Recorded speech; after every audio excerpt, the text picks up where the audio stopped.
With respect to what's going on in the Army now, and the same is true for other branches, there seems to be a lot of uncertainty.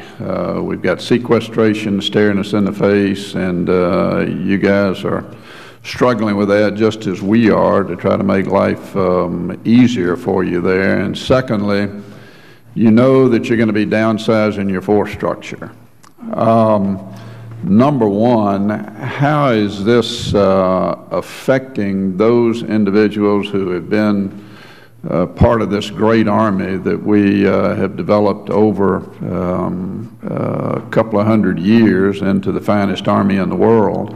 How are those men and women who are coming back from 10 years of experience in combat dealing with these issues, and what are you doing about the potential for sort of combat brain drain loss with that uncertainty steering a lot of your NCOs and a lot of your particularly younger officers?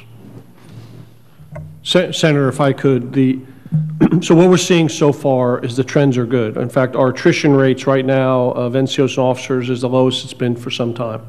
That said, I have the same concerns you do. So we are working this very carefully and making sure that they understand about the path ahead for the Army, because we need them to help us to bring the Army forward where we want to be 5 years from now, 10 years from now. We need their leadership.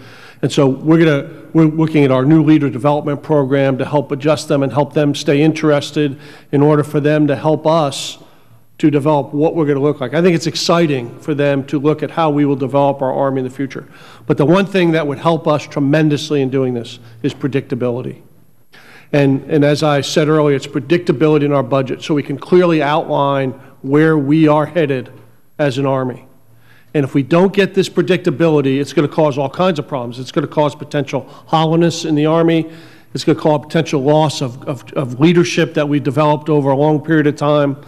So for me, if we can just get some predictability that allows us to put a solid plan together that Congress and us have worked together on for our Army, that will frankly reduce a lot of angst that's out in both the civilian and military workforce. They still want to serve.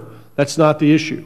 But if we continue along this unpredictability, it's going to start to whittle away at our leaders, and I think it becomes a real problem if we don't solve this predictability issue. Could I add just a couple of words? The Chief's absolutely right. I think so far the folks in uniform are willing to see if we can get this right, even though they are concerned. And Senator Chambliss, I know you've been to Iraq and, of course, Afghanistan, and you've seen, as I have, these captains and lieutenants, young men and women out there making decisions you usually had to have an 06 full bird colonel insignia to make. They want to come back into this Army and stay challenged. And one of the biggest problems we have as we attempt to deal with sequestration is funding the training opportunities, the schoolhouses, the kinds of things that we're going to need to make as robust as possible and as available as possible to these young leaders so that they stay challenged and they stay excited about being in the Army. So that's why predictability is so critical for us. The other side, the Chief mentioned it, civilian workers. I'm deeply worried about the morale of the civilian workers. As this committee knows, we're discussing in the department 14 days of furloughs or some variant thereof. That comes on top of 3 years of pay freezes for the civilian employees.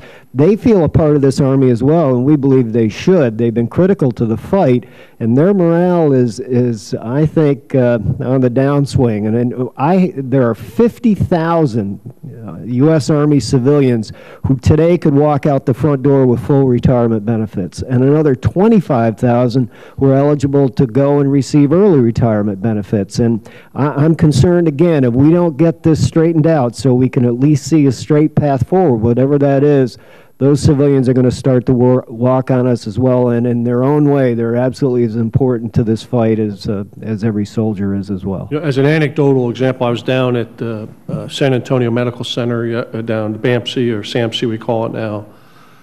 They are starting to be concerned because of the furloughs and the unpredictability of future budgets. They're starting to see some of their, as they get offered jobs, they're starting to walk away. They're walking away to the VA. They're walking away to other facilities because there's more predictability in their future.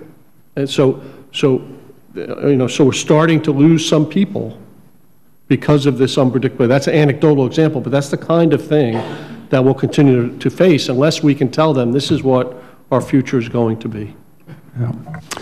As you look at downsizing and make your plans for the next couple of years, what are you doing with respect to flag officers? Are we going to be downsizing there also?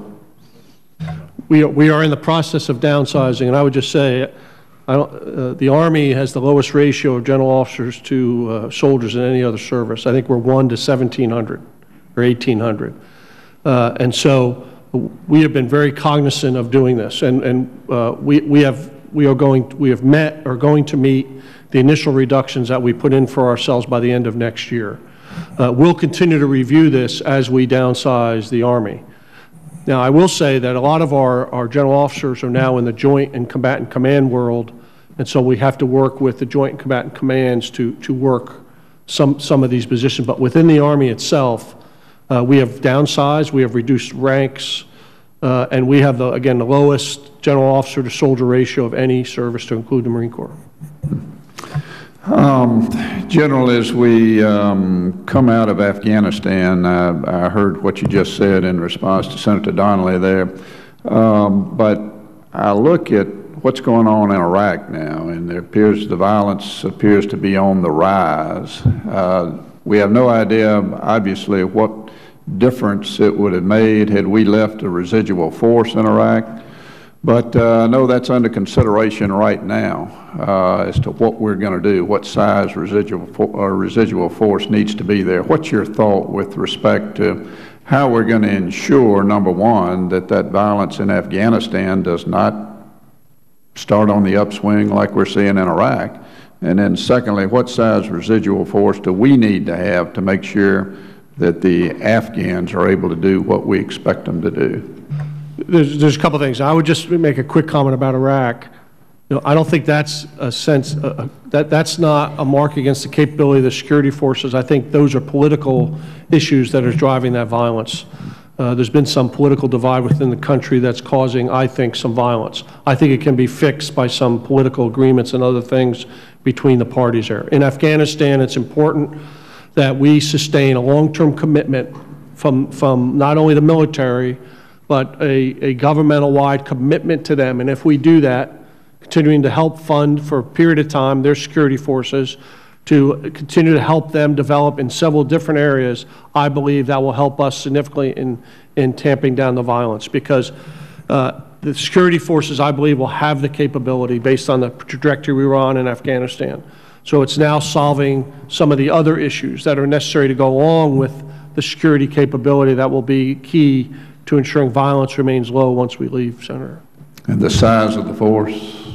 Well, I think, I think they're looking at anywhere from, 0 to 12, 13,000. I think it depends on the type of missions you want them to do. I think we want to do training and advising at higher levels. I think we want to be able to have some special operations capability on the ground. So I think my opinion is somewhere around 9,000, 8,000 is probably about the right number, but we're continuing to work that, and I leave that up to the commander on the ground, General Dunford. Thank you. Thanks, Senator Chambliss. Senator Reed.